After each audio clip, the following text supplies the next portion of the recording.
She was one of the most beloved and successful singers and actresses of the 1970s and 1980s. She was a woman who made a difference. Their contributions made the world a better place. This is Women Who Made a Difference. This is the story of Olivia Newton-John, born on September 26, 1948, in Cambridge, England. Her father was a professor who had served as an intelligence officer during the recently ended World War II, and her mom was from Germany. She had fled the Nazis and moved to England. A few years after Olivia was born, the family packed up and moved to Australia. And as she grew up in the land down under, young Olivia developed a keen interest in music and began performing at school functions and local events. When she was just 15, Olivia formed her first band, a group called the Soul Four, which played covers of popular songs.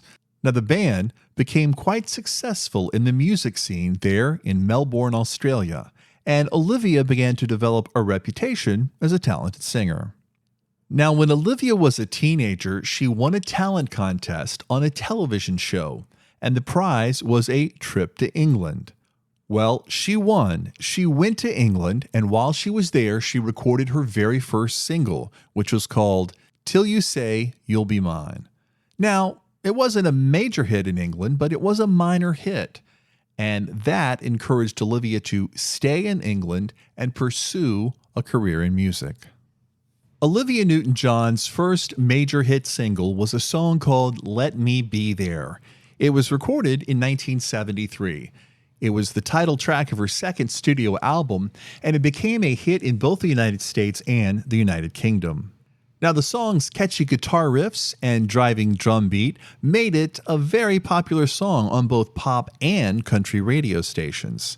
Now, the song Let Me Be There was pivotal in Olivia's career. It was a top 10 hit in both the US and the UK, and it earned Olivia her first Grammy Award for Best Female Country Vocal Performance. In 1974, she released If You Love Me, Let Me Know. Now, the song is a classic country pop ballad. It tells the story of a woman unsure of her partner's love and asks him to let her know if he truly loves her. Radio listeners love the song. If You Love Me, Let Me Know was another major hit for Olivia, reaching number 5 on the Billboard Hot 100 chart and number 2 on the Billboard Country chart. In 1975, Olivia Newton-John released Have You Never Been Mellow? This song would go all the way to number 1. In fact, it remains one of the best-selling singles she ever had in her entire career. It was a hit in the United States, the United Kingdom, Canada, and Australia. But the defining moment in her career was in 1978, when Olivia Newton-John starred in Grease. The movie was a musical comedy set back in the 1950s, and it starred Olivia as Sandy, a sweet and innocent girl who falls in love with the bad boy, Danny, played by John Travolta. Now, anybody who saw Grease loved Sandy. She was a charming girl, and her chemistry with John Travolta helped make the movie a major success. Now, the chemistry between Sandy, the good girl, and John Travolta, the bad boy and member of the T-Birds, made the movie electrifying.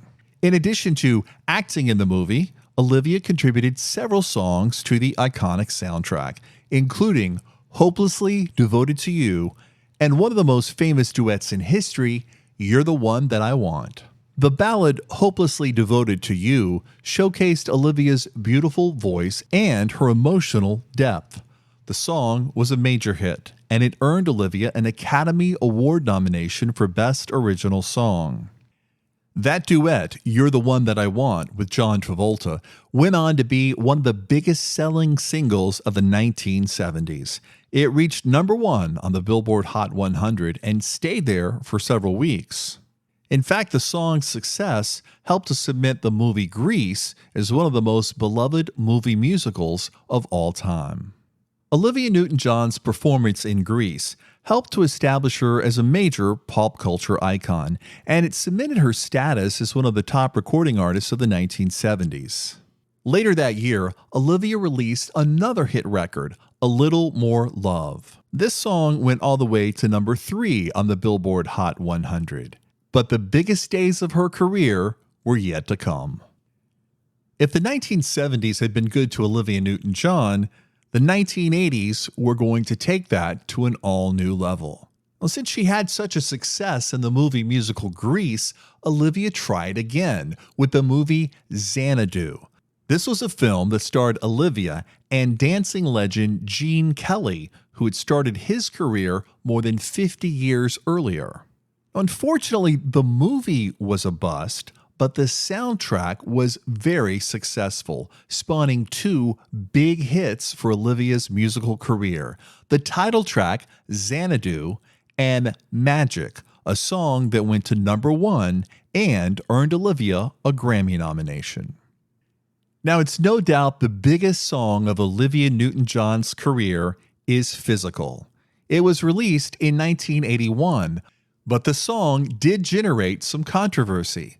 While we may look at the lyrics as being harmless today by the standards of what we hear on the radio, back in 1981, the suggestive lyrics did cause some radio stations to refuse to play the song, especially the line in the song that says, "There's nothing left to talk about unless it's horizontally."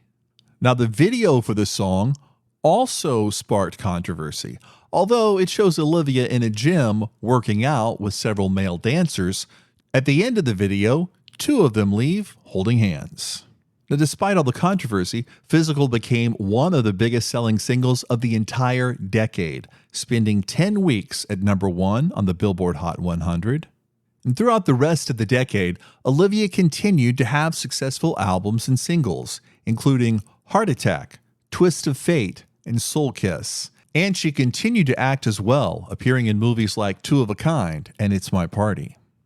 Now, Olivia didn't just have a passion for movies and music. She also was passionate about a number of humanitarian and charitable causes throughout her career.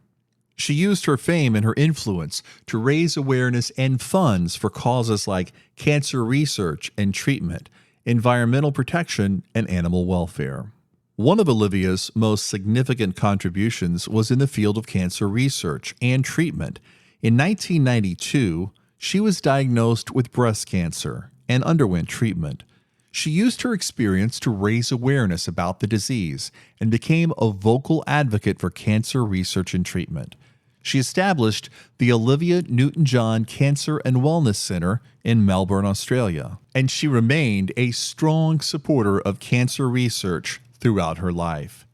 In May of 2017, Olivia Newton-John found out that her breast cancer had returned. This was actually her 3rd battle with the disease, as she previously was diagnosed in 1992 and 2013. Unfortunately, this time the cancer had metastasized to her bones and progressed to stage 4. Olivia Newton-John passed away on August 8, 2022, at the age of 73 at her home in California. Many celebrities, including John Travolta, Barbra Streisand, and the Prime Minister of Australia, paid tribute to her. When we look back on the second half of the 20th century, it's clear that the cultural contributions of Olivia Newton-John will live on forever.